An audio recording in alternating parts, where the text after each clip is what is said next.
अस्सलाम वालेकुम, welcome back to our channel again aspirant. आज की वीडियो में बेसिकली डिस्कस करेंगे subject specialist mathematic past paper, जो कि बेसिकली अर्ली किया गया था पंजाब पब्लिक सर्विस कमीशन की तरफ से। और ये हमारे पास मतलब कि जो हम इस पेपर को सॉल्व करें, इसका थर्ड पार्ट है। इससे पहले हम पार्ट 1 पार्ट 2 को डील कर चुके हैं। बेसिकली हमने पार्ट 1 में हमने डील किया था क्वेश्चन नंबर 1 से लेकर क्वेश्चन नंबर 5 तक, और पार्ट 2 में डील किया क्वेश्चन नंबर 6 से लेकर क्वेश्चन नंबर 11 तक। बेसिकली हम कोशिश करेंगे कि आपको ये क्वेश्चन जो है वो अच्छी तरीके से समझा सके। तो इस वजह से हमारी वीडियो थोड़ी लेंथी हो जाती है, तो इस वजह से हम जो है वो 5-5, 6 पार्ट जितने तकरीबन मतलब कि 15 मिनट की वीडियो के अंदर जितने क्वेश्चन कवर हो सकते हैं उसको कवर करने की कोशिश करेंगे।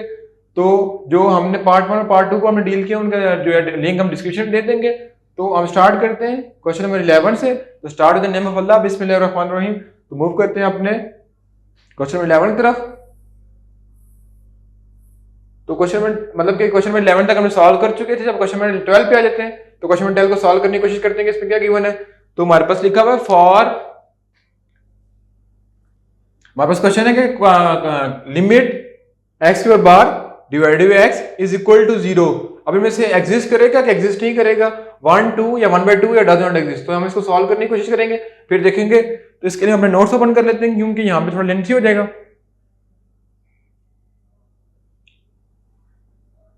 तो क्या कर लेते हैं, सबसे पहले हमारे पास क्वेश्चन क्या था, लिमिट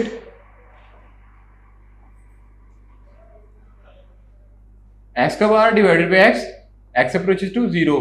इसको हमने सॉल्व करना था। तो इसके लिए हम पहले ग्राफ को ड्रा कर लेते हैं। तो हमारे पास ग्राफ ड्रा कर लेते हैं जहां पे लिमिट अप्रोच करी 0 को। उसके लिए हम नेगेटिव भी ड्रा कर लेते हैं, पॉजिटिव भी। तो यहाँ पे 1, 2, तो हमारे पास लेफ्ट हैंड साइड पे इससे लिमिट बन रही है और राइट हैंड साइड पे इससे लिमिट बन रही है। हमने चेक करना है वेदर इट्स कंटिन्यू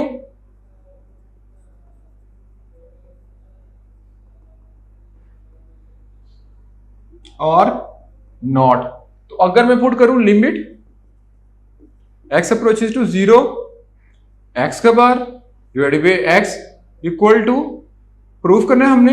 तो हमारे पास कंटिन्यू में क्या होता है, यानी left hand limit, right hand limit और एग्जैक्ट लिमिट तीनों आपस में इक्वल आ जाए तो हम बोलते थे ये एग्जिस्ट करती है। अदरवाइज हम क्या कहते थे, डज नॉट एग्जिस्ट। तो अगर मैं बात कर जाए लेफ्ट की, लिमिट एक्स अप्रोचेस टू, यानी मैं लेफ्ट हैंड लिमिट की बात कर रहा हूं, फिर एफ ऑफ एक्स, फिर यहां पे एक्स का डिटर्मिनेंट डिवाइडेड बाय एक्स। अगर देखा जाए तो मैं जब लेफ्ट की बात करूंगा तो यहां पे एक्स क्या हो जाएगा, बेसिकली एक्स हो जाएगा नेगेटिव, क्योंकि हम नेगेटिव की बात करें तो negative x divided by x दोनों कैंसिल आउट होकर हमारे पास आंसर आ होगा -1। या बेसिकली हमने लेफ्ट हैंड लिमिट को सॉल्व किया। अब मैं राइट हैंड लिमिट को सॉल्व कर लेता हूं। राइट हैंड लिमिट को सॉल्व करूं तो क्या हो जाएगा, limit x approaches to 0 plus f of x का डिटरमिनेंट डिवाइडेड बाय एक्स। जब डिटरमिनेंट को सॉल्व करूंगा तो प्लस का साइन लेंगे, plus x divided by x. तो कैंसिल आउट हो जाएगा, लेफ्ट के लिए कितनी आ रही है -1 और राइट के लिए 1। अब एग्जैक्ट की चेक कर लेता हूं। एग्जैक्ट में क्या आ जाएगा, लिमिट एक्स अप्रोचेस टू 0। तो हमारे पास लिमिट एक्स अप्रोचेस 0 पे कितना बन रहा है, 1। तो हमारे पास जो लेफ्ट हैंड लिमिट आ रही है वो है -1, राइट हैंड 1 आ रही है और एग्जैक्ट वाले कितनी आ रही है, 1। तो हम क्या कहते हैं कि फंक्शन कब कंटिन्यू होता है, जब हमारे पास left hand limit, right hand limit और एग्जैक्ट वाले तीनों आपस में इक्वल हो। लेकिन ये आपस में इक्वल नहीं आ रही, तो हम क्या कहेंगे कि हमारे पास जो आंसर है वो क्या है, डज नॉट एग्जिस्ट। तो आ जाते हैं अपने क्वेश्चन पेपर की तरफ, जिसमें हमारे पास क्या क्वेश्चन था कि लिमिट एक्स का bar divided by x is equal to, जिसका हमारे पास राइट ऑप्शन क्या आ रहा है,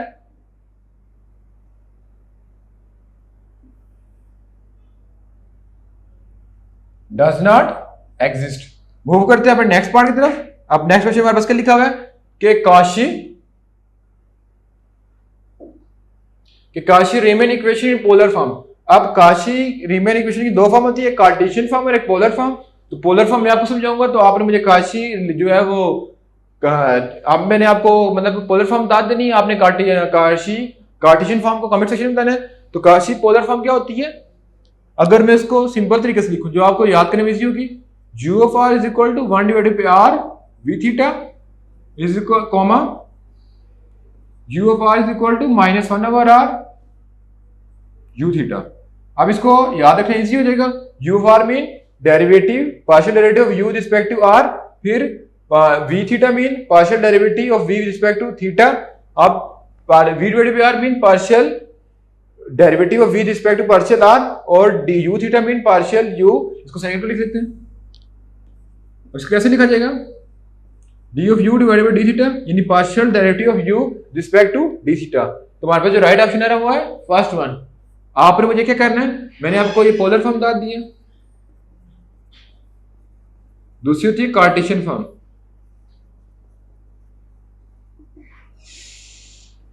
अब आपने जो कार्टेशियन फॉर्म हमें कमेंट सेक्शन में बताइए कि कार्टेशियन फॉर्म काशी-रीमैन इक्वेशन क्या होती है।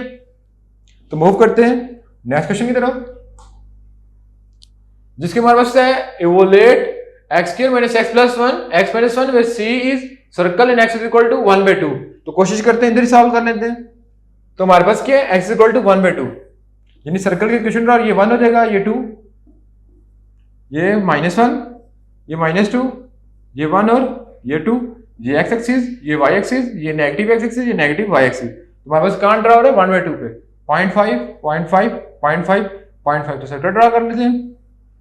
तो हम सर्कल ड्रा करने के बाद देखेंगे वेयर सी इज ये कि एग्जिस्ट करता है कि नहीं, और एग्जिस्ट करे तो कहां पे एग्जिस्ट करता है देख लेते हैं। अगर एग्जिस्ट कर रहा होता है तो उस वैल्यू को लिख लेते हैं, अगर एग्जिस्ट ना कर रहा हो तो हम 0 पे लिख देते हैं। तो हम पहले देखेंगे फंक्शन क्या है, इसको अलग से लिख लेते हैं, x square minus x plus 1 x minus 1। अब देखेंगे ऐसी कौन सी वैल्यू है जहां पे ये अनडिफाइन होगा। मीन अगर मैं लेट्स सपोज इसमें 2 पुट करूं तो 2 पे डिफाइन हो रहा है, कैसे, 2 का स्क्वायर -2 प्लस 1 यानी 4 -2 प्लस 1, और नीचे भी मतलब कि ऊपर भी कोई फ्रैक्शन की वैल्यू आ रही है और नीचे भी कोई फ्रैक्शन की वैल्यू आ रही है। लेकिन अगर मैं इसकी जगह पुट कर दूं यानी x इज इक्वल टू 1 तो 1 - 1 0 हो जाएगा। अगर ऊपर जो भी चीज है लेट्स सपोज मेरे पास 100 आ रहा हो, जब उसको 0 से डिवाइड करें तो वापस क्या हो जाता है, इन्फिनिटी। तो हमारे पास बेसिकली हम कहेंगे कि x इज इक्वल टू 1 पे ये क्या है, अनडिफाइंड है।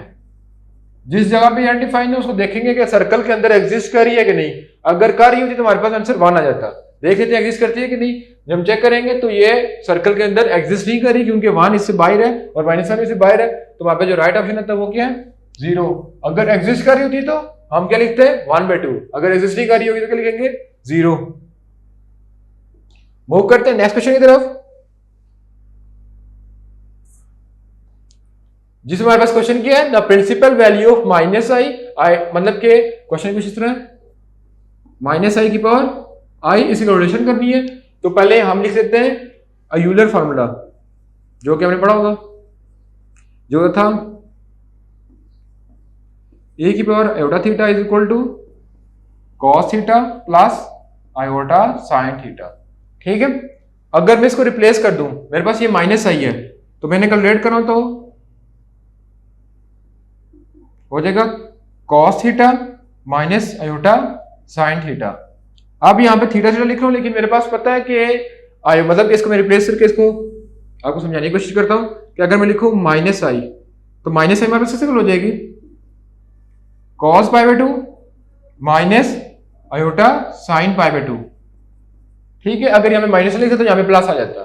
तो अब इस फॉर्मूले को रिप्लेस कर लेते हैं तो हमारे पास आ जाएगा e की पावर -i π/2। मतलब जब इस फॉर्मूले से इसको यूलर फॉर्मूला में कन्वर्ट करेंगे तो आई हमारे पास एलसीज आ गया, इसको कंपेयर किया जाए और हमारे पास थीटा किसके आ रहा है, π/2 के इक्वल आ रहा है। तो ये माइनस साइन स्किप हो जाएगा, ऐसे पुट कर लेते हैं e माइनस ये सॉरी माइनस था माइनस आयोटा π/2 की पावर आयोटा। तो इसको यहां पे सही लिख लेता हूं e minus iota π/2 by iota.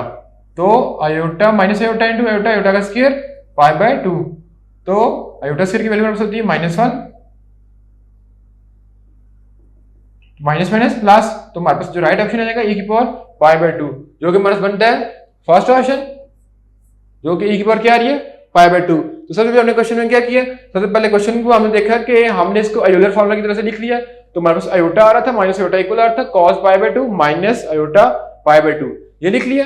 फिर जब इसको हमने यूलर फार्मूला में कन्वर्ट किया, यानी हमने जब इसको कन्वर्ट करेंगे तो e माइनस आयोटा और थीटा की वैल्यू कितनी आ रही थी π/2 वो लिख ली। फिर इसकी पावर कितनी बनी थी आयोटा, तो आयोटा आयोटा क्या बन गया था, आयोटा का स्क्वायर जिसकी हमने वैल्यू पुट की तो -1 और -1 क्या हो गया +1, जिसको हमने फर्दर सॉल्व किया तो आंसर आ गया e π/2। अब मूव करते हैं हम नेक्स्ट क्वेश्चन की तरफ। बेसिकली हम क्वेश्चन नंबर 16 पे है, तो जिसको मैं पहले का सॉल्व करके रखा हुआ है, क्योंकि अगर इसको हम खुद सॉल्व करें तो बहुत लेंथी हो जाता, तो आपको समझाने की कोशिश करेंगे, इंशाल्लाह आपको समझ आ जाएगी।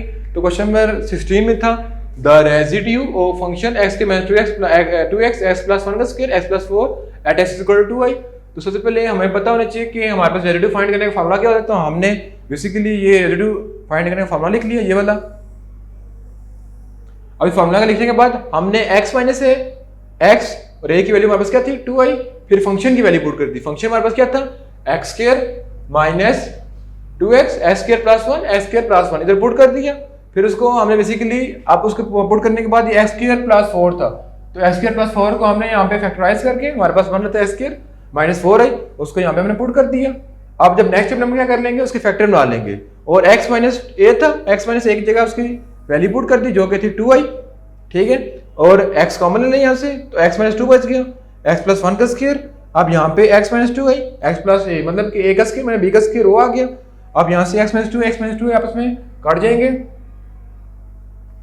यहाँ पे इस पार्ट पे आ गए हम, तो यहाँ से हमने काट दी, तो हमारे पास बच गया x into x minus 2 x plus 1 का स्क्वायर x प्लस 2i। अब हम क्या करेंगे, सिंपल इसकी क्या पुट करेंगे, लिमिट पुट करेंगे। जब हमने लिमिट पुट करके सॉल्व किया तो हमारे पास बच गया था iota plus 1 minus 4i plus iota plus 4i square. यानी आपके सामने स्क्रीन पे मतलब कि हमने सॉल्व किया होगा, तो अगर आपको समझ नहीं आ रही तो आप इसको मतलब कि जैसे मैंने यहाँ से डायरेक्ट मूव करके स्टेप पे आ गया, तो आप इसको देख सकते हैं कि कैसे सॉल्व किया हुआ। अगर यानी आपको कोई चीज़ गलत हो जाती है, फिर यहाँ पे सॉल्व करने के बाद हम देखेंगे कि हमारे पास डिवाइड की फॉर्म में आयोटा आ रहा है, यानी डिवाइड की फॉर्म में जब कम्प्लेक्स नंबर आया तो हम क्या करते हैं, उसको रैशनलाइज कर लेते हैं। इस स्टेप के बाद हमने रैशनलाइज किया, तो रैशनलाइज करने के बाद जो हमारे पास लास्ट में है वो क्या आ रहा है 7 प्लस आयोटा इंटू 25। तो बेसिकली हमारे पास एक फंक्शन की वन था जिसका वैल्यू फाइंड किया था, जिसको हमने स्टार्ट से लेके यहाँ से स्टार्ट किया सॉल्व करना, और यहाँ पे जाके एंड हुआ, और हमारे पास जो आंसर आ रहा है 7 प्लस आयोटा इंटू 25 आ रहा है। तो हमारे पास राइट ऑप्शन क्या बना था बी। तो उम्मीद करता हूँ आपको ये एमसीक्यू समझ आ गया होगा। तो इंशाल्लाह हम नेक्स्ट पार्ट में बाकी एमसीक्यूज को डील करेंगे, क्योंकि अगर हम इसी को सॉल्व करते रहे तो बेसिकली वीडियो बहुत लंबी हो जाएगी, जिससे आपका भी टाइम वेस्ट होगा और हमारा टाइम भी वेस्ट होगा। तो इंशाल्लाह हम नेक्स्ट पार्ट में मतलब कि नेक्स्ट वीडियो में नेक्स्ट पार्ट को डील करेंगे, जिसमें बेसिकली 16 से ऑनवर्ड एमसीक्यूज को कवर करेंगे। तो इससे पहले हम जो है वो ये थर्ड पार्ट था, इससे पहले 2 पार्ट हम कवर कर चुके हैं, जिसमें हमने फर्स्ट पार्ट में 1 से 6 तक और सेकंड पार्ट में 6 से 11 तक कवर किए। तो अगर आपको कोई भी क्वेश्चन है 1 से लेकर 16 तक तो आप कमेंट सेक्शन में पूछ सकते हैं। उम्मीद करता हूँ आज की वीडियो आपको पसंद आएगी। तो अगले वीडियो तक अल्लाह हाफिज़।